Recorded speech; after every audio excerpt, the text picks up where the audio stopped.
Salut, j'espère que vous allez bien.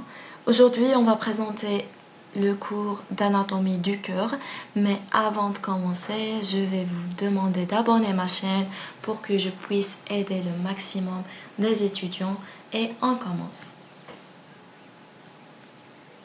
Pour le plan du cours, il y aura une petite introduction, la situation du cœur, la configuration externe et interne du cœur, la division fonctionnelle et le système circulatoire.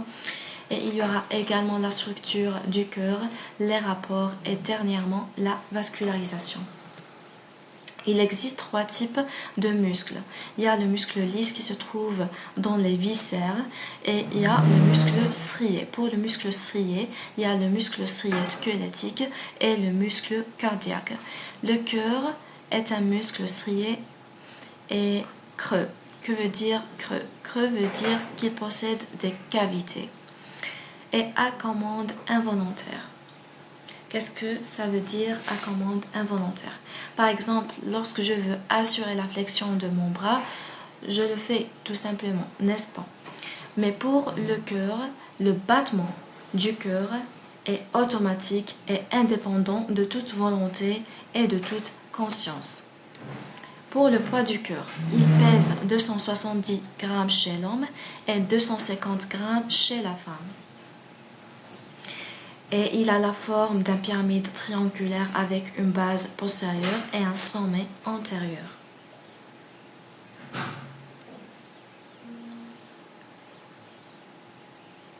On va parler de l'orientation du grand axe du cœur. Et pour cela, on a 2 vues. Il y a une vue qui est sagittale et une autre qui est antérieure. Dans la vue sagittale, on peut voir que l'axe est orienté en avant et en bas et à gauche. Donc l'orientation est en avant, en bas et à gauche.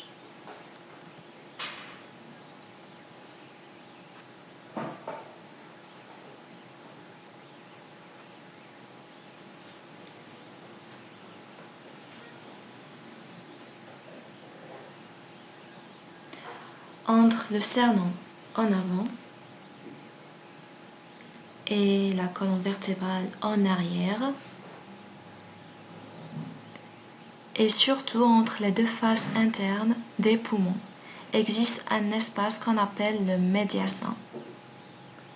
Voilà le médiastin. Le médiastin est divisé en 2 parties, une partie supérieure et une autre inférieure. Et la partie inférieure du médiastin est divisée également en 3 parties, une partie antérieure, une partie moyenne et une autre postérieure. Antérieure, moyenne et postérieure. Le cœur va occuper donc la partie moyenne du médiastin inférieur.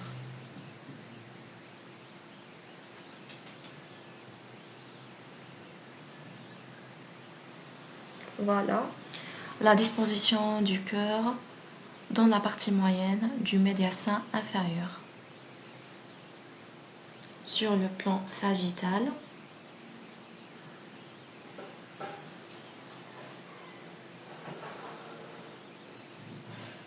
voilà.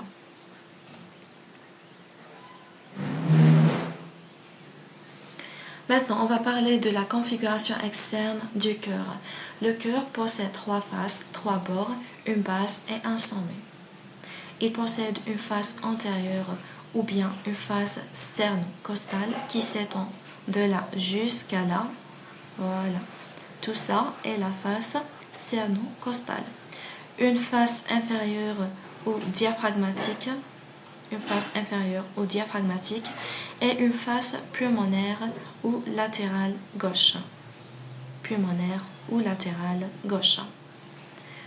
Avec 3 bords, un bord droit et 2 bords gauche. Pour les 2 bords gauche, il y a un bord qui est inférieur et un autre qui est supérieur. La base est postérieure et le sommet est antérieur.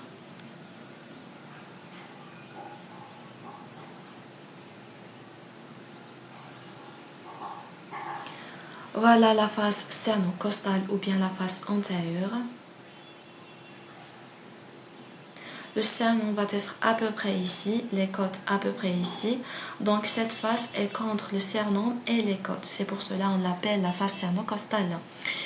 Et voilà la face pulmonaire qui est contre la face interne du poumon gauche précisément. Et c'est une face latérale gauche, c'est déjà mentionné.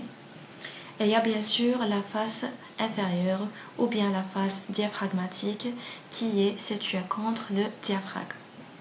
Voilà, inférieure ou diaphragmatique.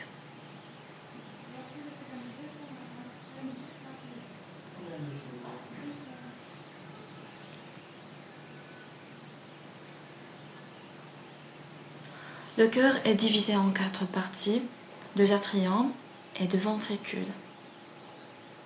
Il y a l'atrium droit, l'atrium gauche, le ventricule droit et le ventricule gauche. Cette division est assurée par l'intermédiaire des sillons. Il y a des sillons interventriculaires antérieurs et postérieurs, des sillons interatriales et des sillons atrioventriculaires antérieurs et postérieurs.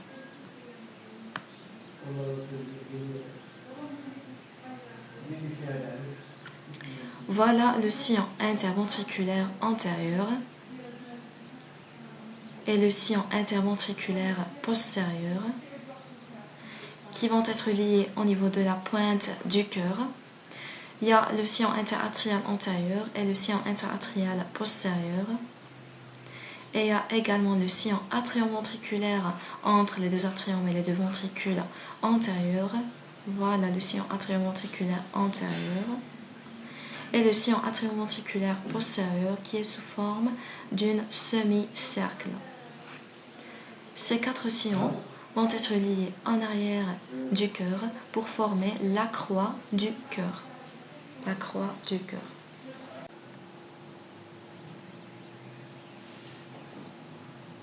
Donc, dans la face antérieure, on voit essentiellement le ventricule droit et l'atrium droit. Dans la face postérieure, on voit essentiellement les 2 atriums, atrium gauche et atrium droit, avec le ventricule gauche un petit peu.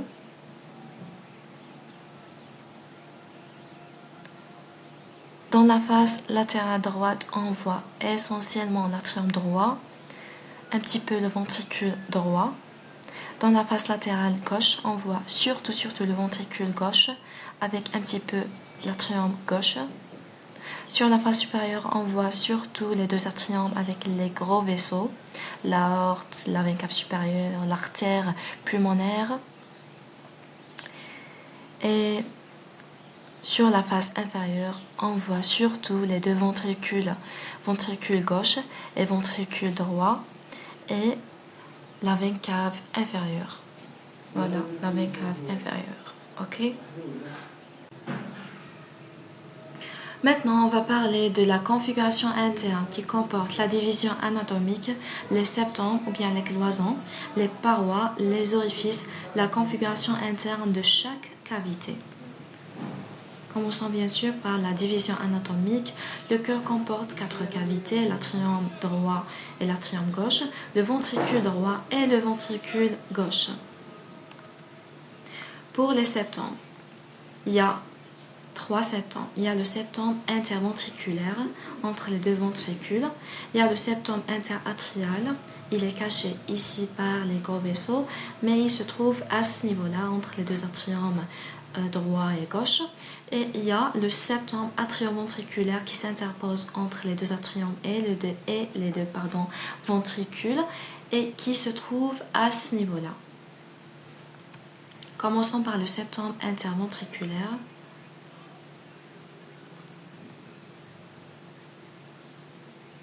Il s'étend du sillon interventriculaire antérieur jusqu'à le sillon interventriculaire postérieur ou inférieur. Voilà le sillon interventriculaire antérieur qui se trouve dans la face sternocostale, n'est-ce pas? Voilà. Et voilà le sillon interventriculaire postérieur ou inférieur qui se trouve dans la face diaphragmatique.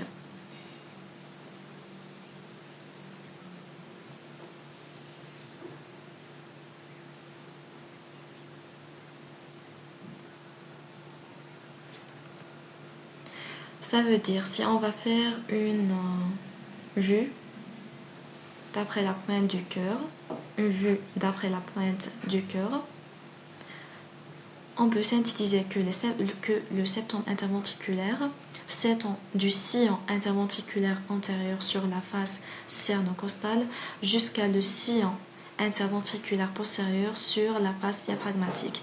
Voilà le septum interventriculaire. Si on va faire une coupe comme ça, veut dire une coupe sagittale de la moitié du cœur. On va marquer que le septum interventriculaire est sous forme triangulaire dont le sommet est au niveau de la pointe du cœur et la base est correspondante au septum interatrial. Le septum interventriculaire comporte deux parties, une partie musculaire et une autre membranaire. La partie musculaire antérieure, elle est plus étendue et la partie postérieure membranaire, elle est moins étendue. La partie musculaire est épaisse. Ok, elle est épaisse.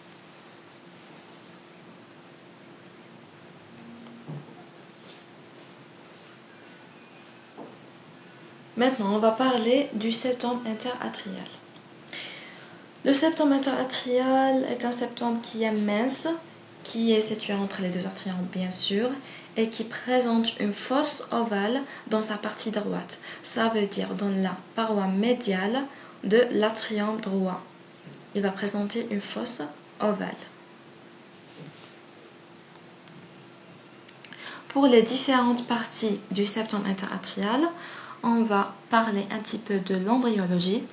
Donc, chez l'embryon, les deux atriums sont en contact en fait, mais bien sûr, il y aura le cloisonnement de cette partie avant la naissance par l'intermédiaire de deux septums.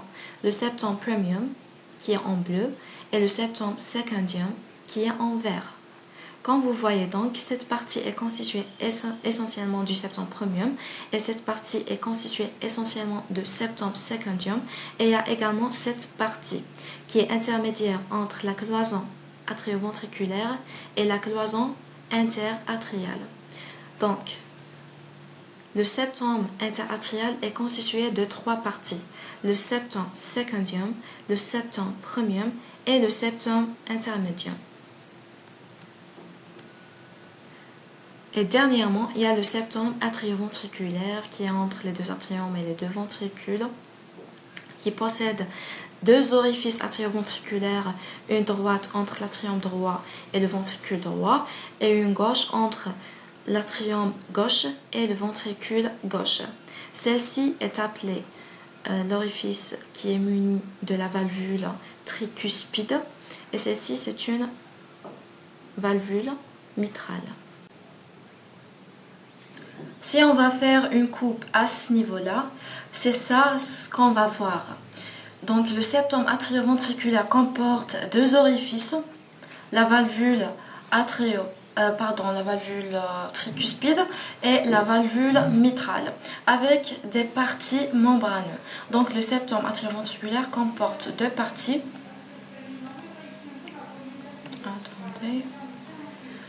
Des orifices atrioventriculaires et la partie membranaire. Elle est réduite pour la partie membranaire. On a terminé avec les septums, maintenant on va parler des parois. Les parois sont plus épaisses dans les ventricules que dans les atriums. Elles présentent des colonnes charnues. Il y a des colonnes charnues de premier ordre.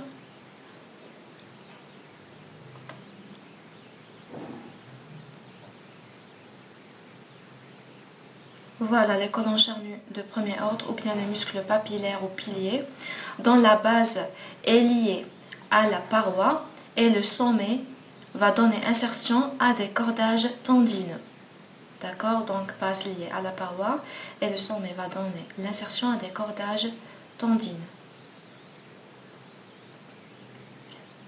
Pour les bandelettes ou bien les colonnes charnues de deuxième ordre, possèdent deux extrémités et les deux extrémités sont liées aux parois et la partie moyenne est libre.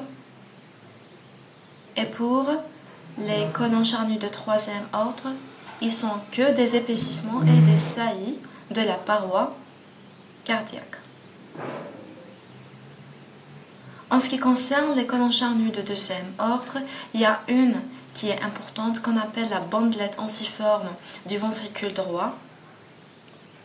La bandelette onciforme du ventricule droit ou bien le trabécule septomarginal. Voilà le ventricule droit et la colonne charnue de deuxième ordre du ventricule droit qu'on appelle la bandelette onciforme. Les colonnes charnues dans un schéma, voilà les colonnes charnues de premier ordre. La base est liée à la paroi et le sommet va donner l'insertion à des cordages tendineux. Pour les colonnes charnues de deuxième ordre, pour ces deux extrémités, et les deux extrémités sont liées aux parois et la partie moyenne est libre. Et pour la colonne charnue de troisième ordre, elle est un épaississement de la paroi cardiaque. Maintenant, on va faire une petite comparaison entre la paroi atriale et la paroi ventriculaire. La paroi atriale est essentiellement lisse, tandis que la paroi ventriculaire est essentiellement rugueuse. La paroi atriale possède que les colonnes charnues de deuxième et de troisième ordre, ça veut dire il n'y a pas les colonnes charnues de premier ordre, mais au lieu de trouver les colonnes charnues de premier ordre, on va trouver ce qu'on appelle les muscles pectinés et on va les voir après. Pour les ventricules, on va trouver les colonnes charnues de premier et de deuxième et de troisième ordre.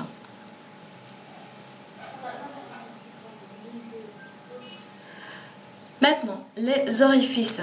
Il y a des orifices atrioventriculaires entre les deux atriums et les ventricules.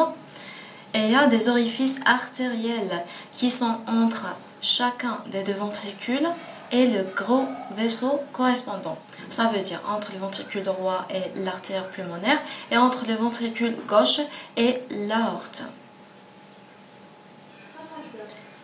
Pour les orifices atrioventriculaires, il y a la valvule tricuspide qui se trouve dans l'orifice droit qui sépare entre l'atrium droit et le ventricule droit. Et il y a la valvule mitrale gauche qui va séparer entre l'atrium gauche et le ventricule gauche.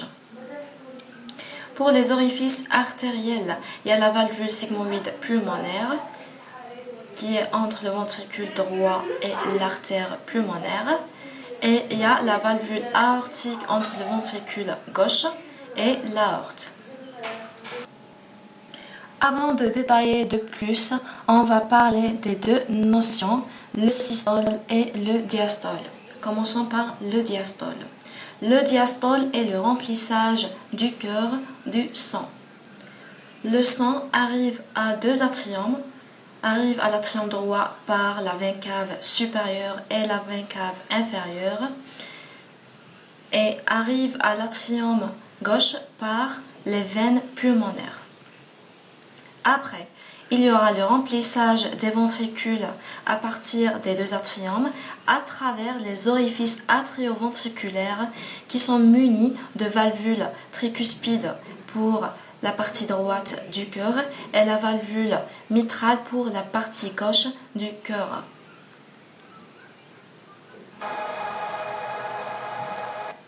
Et voici le diastole. Voilà le diastole, ici.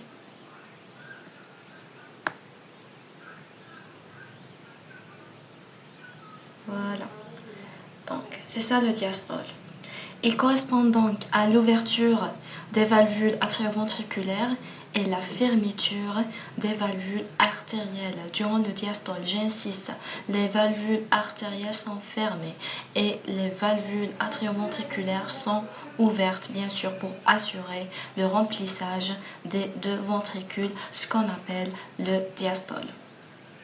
Pour le systole, c'est l'éjection du sang contenu dans le cœur, dans les gros vaisseaux pour envoyer ce sang soit vers les poumons pour le sang veineux ou bien vers le corps pour le sang artériel. Tout simplement, le systole est l'éjection du sang dans les gros vaisseaux. Voilà le systole, c'est ça le systole. Voilà.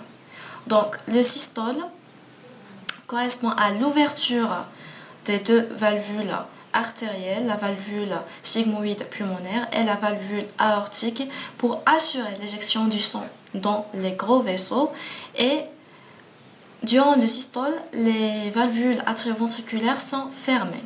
D'accord?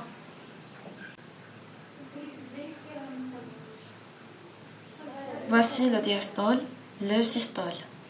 Le diastole, le systole. Le diastole encore et le systole.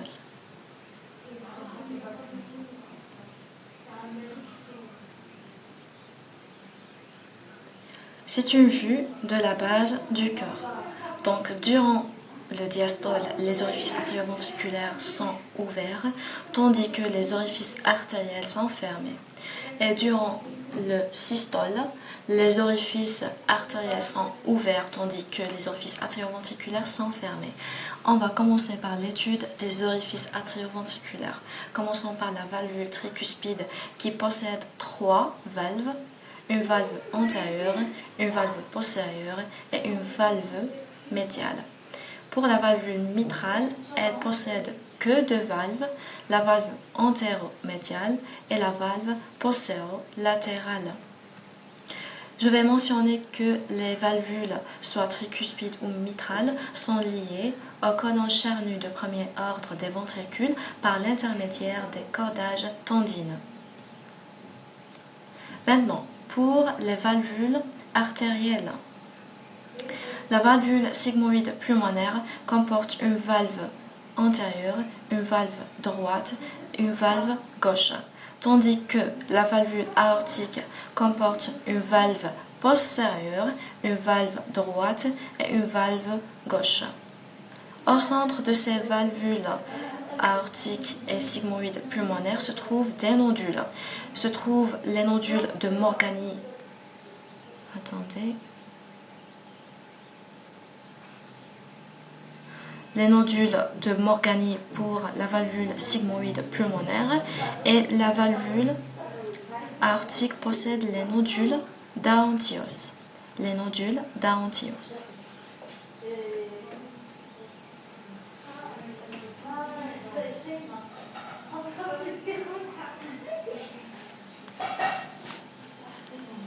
Pour les valvules artérielles, sigmoïdes pulmonaires et aortiques, ils sont formés par 3 valves, n'est-ce pas? Si on va faire une coupure et si on va ouvrir cette valvule en 3 valves, on va marquer que chaque valve est sous forme un nid de pigeon. Un nid de pigeon. Donc c'est comme avoir 3 nids de pigeons, ok? Maintenant, on va étudier la configuration interne de chacune des 4 cavités. Commençons par l'atrium droit. L'atrium droit possède 6 parois. Une paroi latérale et une autre médiale, une paroi supérieure et une autre inférieure, une paroi antérieure et une autre postérieure. On a mentionné que la paroi atriale est essentiellement lisse, mais elle est rugueuse dans certains endroits, comme dans la paroi latérale de l'atrium droit, qui possède des colonnes charnues de 2e et de 3e ordre avec l'existence des muscles pectinés.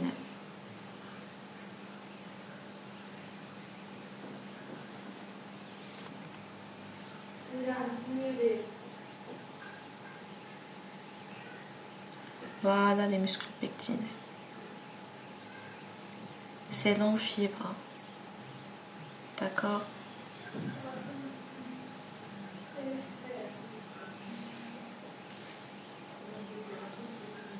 Pour la paroi médiale, elle présente la fosse ovale qui est bordée en avant et en haut par l'anneau de Vieuxens. Je vais faire un zoom. Donc, voilà la fosse ovale qui est bordée en haut oui, en avant et en haut, par l'anneau de Vieux-Sens. C'est ça l'anneau de Vieux-Sens.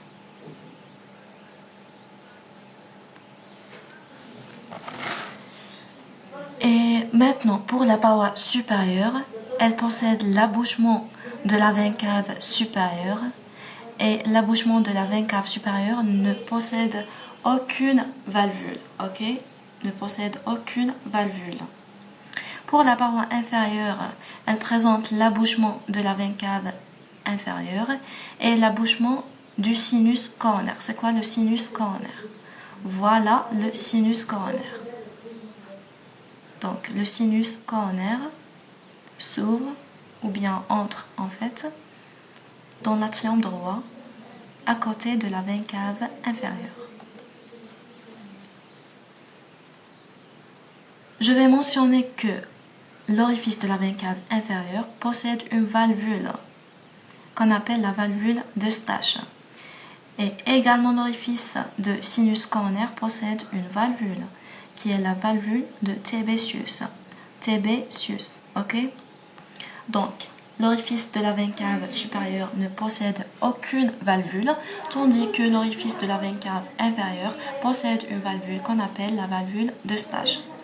Le diamètre de la veine cave inférieure est de 30 mm, tandis que le diamètre de la veine cave supérieure est de 20 mm. Ok? La paroi antérieure possède la valvule tricuspide et l'entrée de l'auricule droit en haut. C'est quoi l'auricule droit? L'auricule droit est une petite expansion de l'atrium droit, dont l'ouverture est située juste au-dessus, la valvule atrioventriculaire droite. Pour la paroi postérieure, elle possède le tubercule de Lauer. Voilà le tubercule de Lauer qui est interveineux, ça veut dire qu'il est entre l'orifice de la veine cave supérieure et la veine cave inférieure. Sur le plan sagittal, il apparaît comme ça, comme un saillie. Ok? Maintenant, on va parler de l'atrium gauche. Il possède également 6 parois, mais moins de particularités par rapport au atrium droit. Donc, la paroi latérale présente l'entrée de l'auricule gauche. C'est quoi l'auricule gauche? L'auricule gauche présente également l'expansion de l'atrium gauche. Voici l'atrium gauche et voici l'auricule gauche qui est en fait une expansion de l'atrium gauche. L'ouverture de l'auricule gauche se trouve dans la paroi latérale de l'atrium gauche. La paroi médiale possède le repli semi-lunaire qui correspond à la fosse ovale de l'autre côté. Ok? Pour la paroi antérieure, elle possède la valvule mitrale, tandis que la paroi postérieure présente l'abouchement des 4 veines pulmonaires. Des 4 veines pulmonaires, les 2 veines pulmonaires droit et les 2 veines pulmonaires gauche.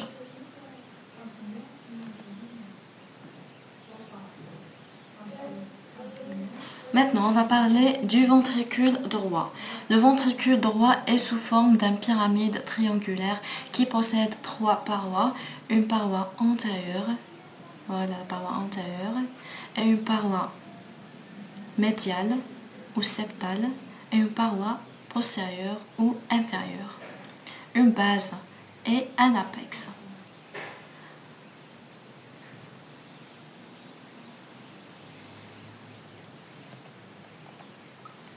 La paroi antérieure va donner l'insertion au muscle papillaire antérieur et le trabécule septo-marginal. Pour la paroi septale ou médiale, elle va donner l'insertion au muscle papillaire médial et le trabécule septo-marginal ou bien la bandelette ensiforme également. Et pour la paroi postérieure ou inférieure, elle va donner l'insertion au muscle papillaire inférieur ou bien postérieur. La base comporte l'orifice atrioventriculaire droit muni de la valvule tricuspide et possède également la valvule pulmonaire. Donc la base comporte la valvule tricuspide et la valvule pulmonaire. Maintenant, pour le ventricule gauche, il est sous forme conique. Avec deux parois, une paroi qui est médiale et une autre qui est latérale, avec deux bords, un bord supérieur et un autre qui est inférieur, une base postérieure et un sommet antérieur, bien sûr.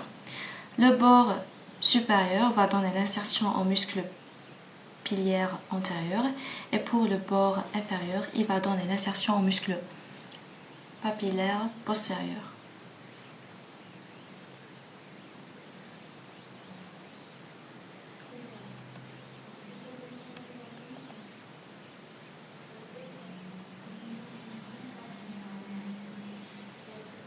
La base du ventricule gauche comporte la valvule mitrale et la valvule aortique. La valvule mitrale et la valvule aortique. Ok?